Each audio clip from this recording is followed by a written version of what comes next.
Hey, and thank you for clicking play. Now, you might be familiar, I did it a while back. This was the machine that I was using to edit my videos on and whatever. I did an episode on it, not because it's anything special, in fact, mainly because it's not. I like to do things on a budget. It's just an Acer Aspire TC710, i5, 8 gig of RAM, with a, pretty rubbish. Here we go, nVidia GeForce GT 720 2 gigabyte graphics card. And when I showed it to you, I ummed and ahed about what should I do to upgrade it, but there are limitations because it's a cheap motherboard. It was a cheap machine, and it's a cheap motherboard. It served me well. And it's a cheap power supply, a low power supply, low output.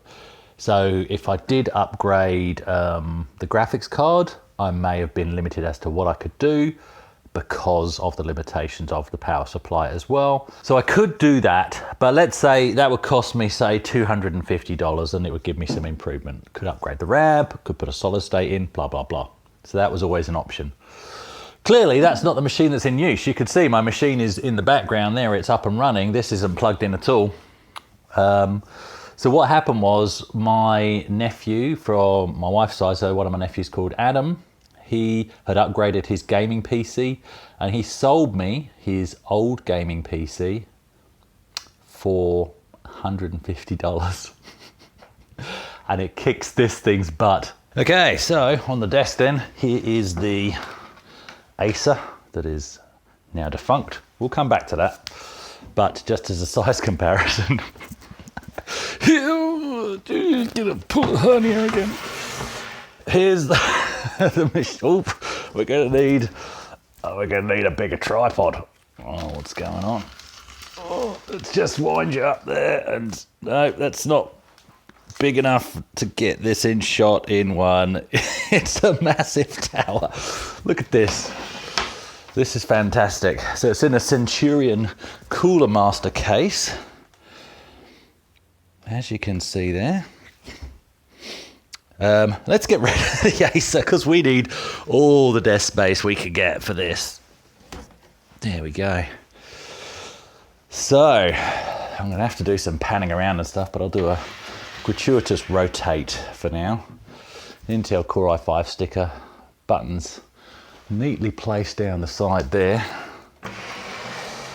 Not many fans, one there, but it seems to do all right, but we'll talk about, what we could potentially do. We've got a fan in the back there, and there's one in the front as well. All the onboard stuff, all the extra stuff, which we'll talk about more when we open her up. Power supply right at the bottom, which is interesting. I think it's the first PC where I've had the power supply at the bottom. That may be to do with the orientation of the case and what side you choose to put the motherboard on, I guess. I don't know. But that's how it's set up, and that's how it's gonna stay, because that makes life easier for me rather than messing about with it. So there it is.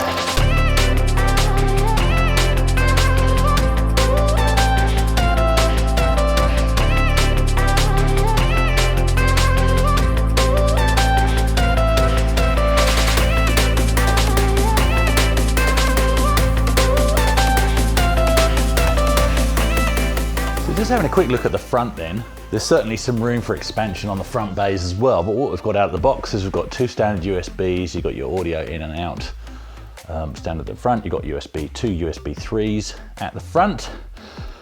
Then we've got this Asus DVD writer, or rewriter, fairly typical, and that'll be, so that's fine. Obviously a SATA drive, I would assume. And we've got these two bays free. Now, what I'm noticing is what it doesn't have is any kind of SD card reader. So that would be nice to add in. And then there's another thing, if I can get it working and get it sorted, that I might put in the other bay, or maybe get a combination bay, and I'll save that for if I manage to pull it off. Looking at the back in detail then, might have to pan you up. Got a combination PS2 port there, two standard USBs, VGA, DVI, HDMI, I think, yep. And we got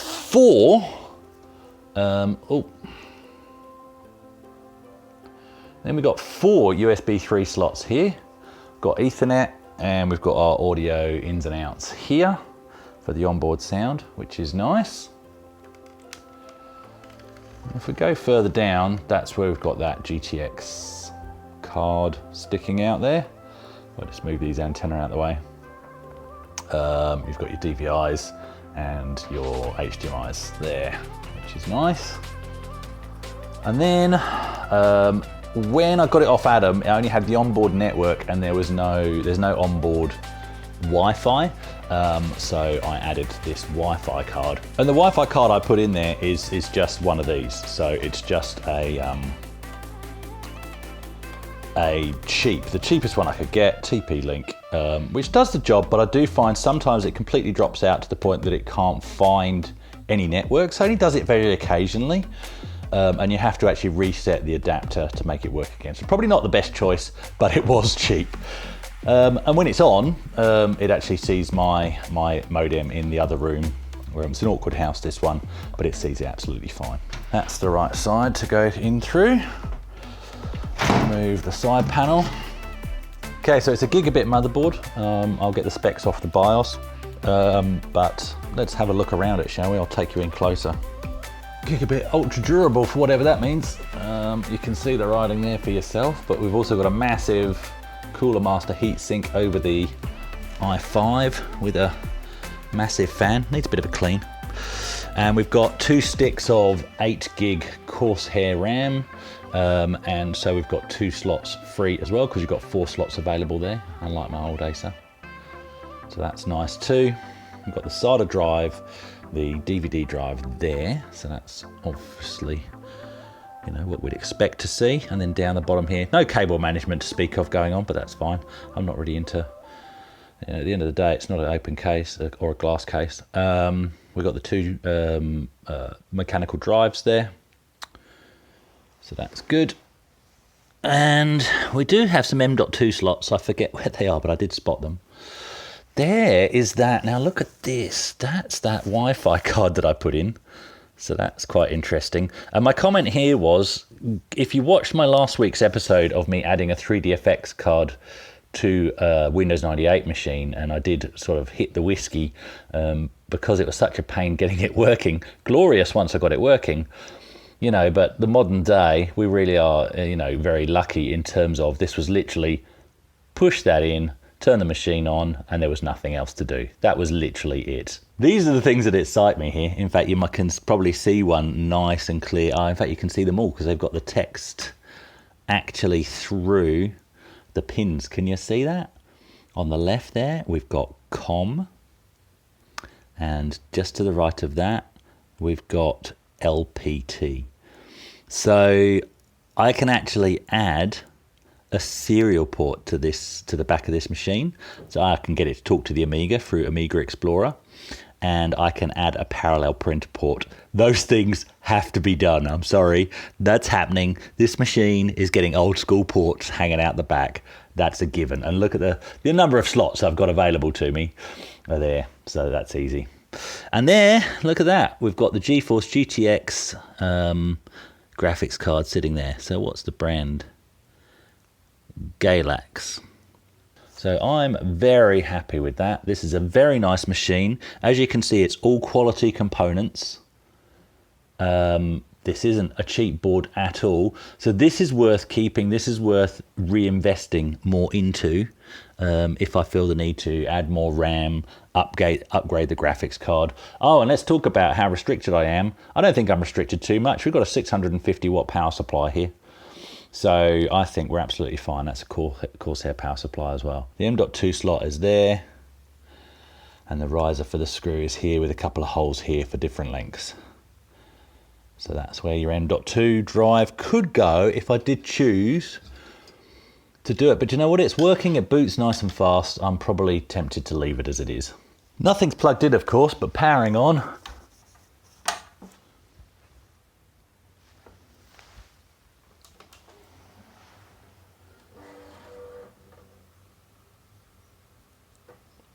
And you'll notice at the moment, there's no gratuitous RGB in there.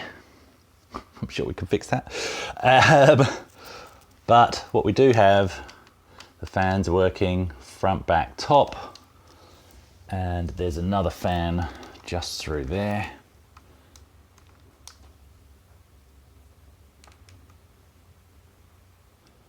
And there you can see just a subtle bit of blue there, which when it's sitting in situ, which I'll show you as well, does give it a little bit of a nice neon glow underneath the front as it glows down.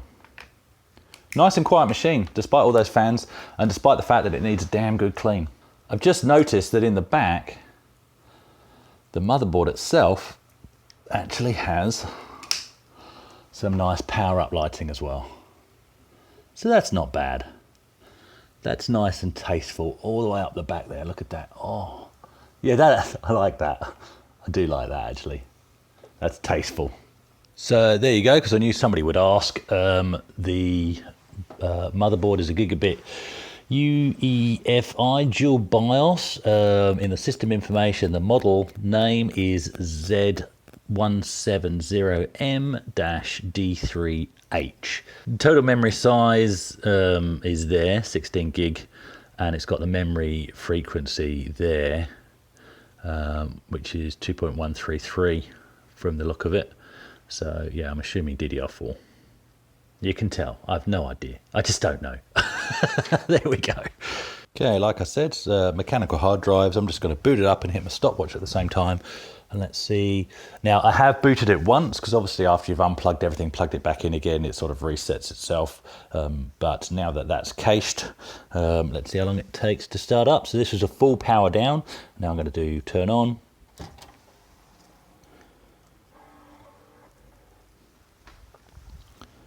I actually hit the wrong button on my stopwatch first time, so I'm going to add a second on.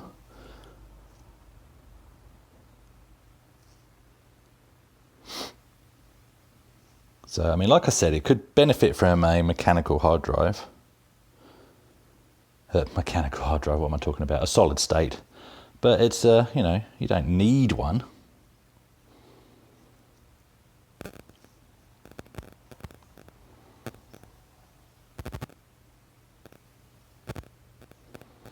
And there we go, we're pretty much there. Because that's ready for me to, so that was about 40 seconds, so not the fastest. Let's just keep going. So after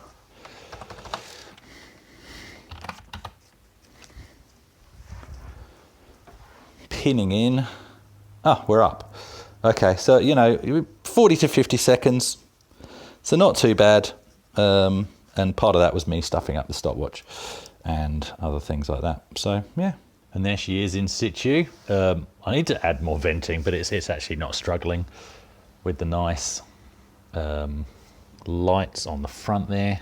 Let's quickly take you out of here, and I'll got the external hard drive on the top there, ports in the front, lights down the bottom. Beautiful. Okay, so the machine's up and running, obviously. Let's have a look at the spec first of all, just to show you that, and compare it to the Acer. The PC itself, first of all, is, okay, so we're running a slightly faster i5, 16,600, 3.3 gigahertz, 16 gig of RAM compared to the 8 that was in the Acer. Still running 64-bit Windows 10, that's fine. In terms of drives, it's got, out of the box, it's got a 2 terabyte as the primary, and it's also got a 1 terabyte as well, so that's a terabyte over and above, both mechanical. And then a quick look at the display via the nVidia control panel. And look, it's a fine graphics card. So keep it in mind, this is cheaper than I could have bought just a graphics card for the Acer. And what I've got is a much better spec, and I've got in here a GeForce GTX 970, which is running, if I bring it up, 4 gig of RAM. There we go, 4 gig of RAM, there. So that's fantastic. Now, what we'll do is we'll quickly jump into Wolfenstein. Okay.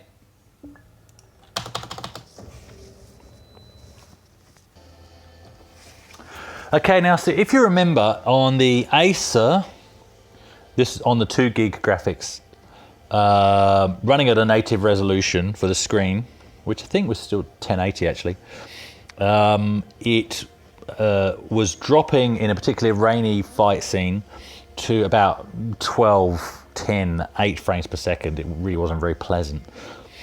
And while I could downscale the graphics, that made everything look kind of soft and wasn't pleasant to play, and gave me a marginal improvement.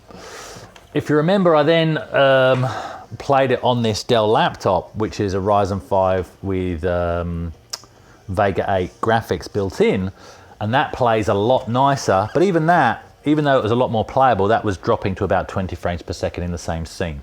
Okay, but much more playable, albeit that was around 720p, but still infinitely better and looked nice and crisp on a laptop, which is great.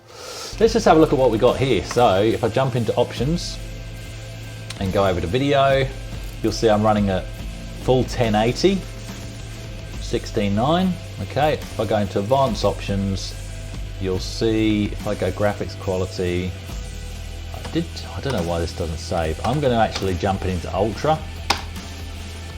Okay. And let's see how well it copes.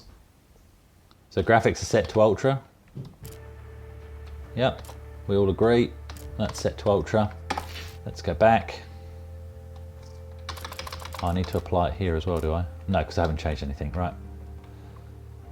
Okay. I've got the same game save file. I have progressed further in the game, believe you me. It's been over a year since I did the other videos. But let's have a look.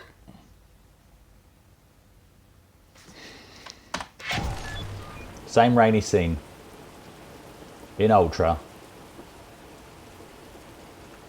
Nice clear graphics.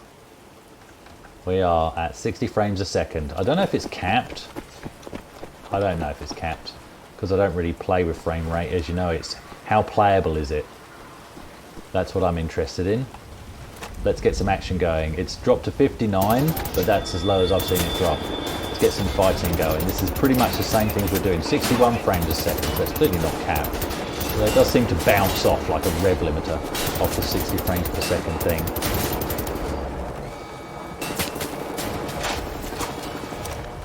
Let's go for a bit of a jaunt with this. Oh, bum. I hate those dogs. I haven't really been watching because, funnily enough, I'm having too much fun. But it's, and I'm dead. That was 60 frames per second. From what I could see, that was 60 frames per second all along. Maybe the odd dip into 59 frames per second, and then it jumped up to 61. No slowdown at all. And I've played quite a lot through the game now. In fact, I've only just got back up to where I've got on the laptop.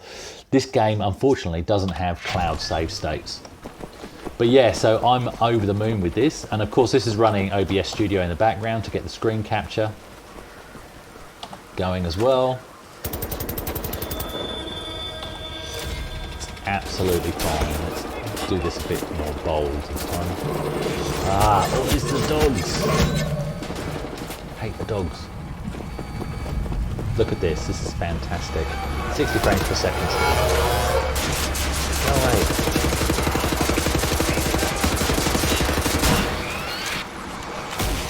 Oh, not doing very well. Can't get in there. And I want to be in the outdoor bit, the more taxing bit with all this rain and everything.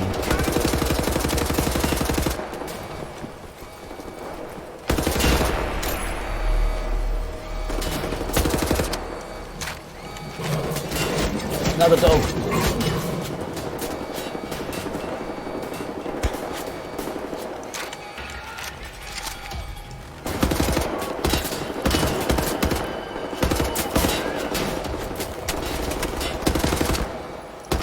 This is a good game. I'm doing terrible and I'm dead again. This is a fantastic spec. This is great for the sort of games I'm into. This is absolutely fantastic. So there we go. That's what Adam sold me for $150. So yeah, it's about £75. I think that's a great spec. I think that's a bargain. And Adam, again, seriously, I thank you. Adam hasn't asked me to do this. Adam does streaming for gameplay stuff, mainly modern stuff, I think. But he also does music production, and he streams some of his music production, and of course he's got his music stuff online for you to take a look at. So I would really encourage you to click on the links. This is my way of thanking Adam for selling me his old machine at such a bargain price. Really do appreciate it. So please do go and check out his stuff, have a listen to his music, and there you go. All right, thanks guys.